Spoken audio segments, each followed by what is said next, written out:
Hello, hello. আমরা চলে এসেছি। যাচ্ছি দেখি সমুদ্র হঠাৎ যায় নাকি। হঠাৎ করে ইচ্ছা হলো একটু ঘুরতে যাব। কালকে ইচ্ছা হলো একটু ঘুরতে যাব, আজকেই চলে আসলাম সমুদ্রে।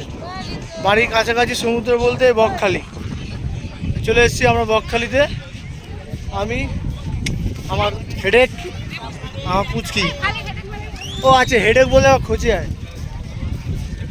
আচ্ছা, কি বলবো, কি বলবো, লাইফ পার্টনার, লাইফ পার্টনার।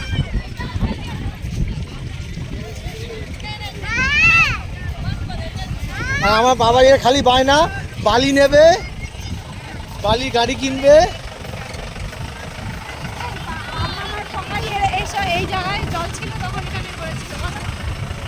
আমার বাবার বায়না খালি বালি কিনবে, বালি, হ্যাঁ, বালি কিনবে, বালি গাড়ি কিনবে আর গাড়ি চড়বে। আর কি আইসক্রিম খাবে, আর কি বায়না। সমুদ্রে এসেছি ঠিক কথা, কিন্তু সমুদ্র জল নাই, খালি হাওয়া। আরে আরে, জলের মধ্যে হেঁটে চলে গেল রে, মানে জল তো নেই, ওই একটু একটু জল ছিল, ওর মধ্যে হেঁটে চলে গেল। চলো।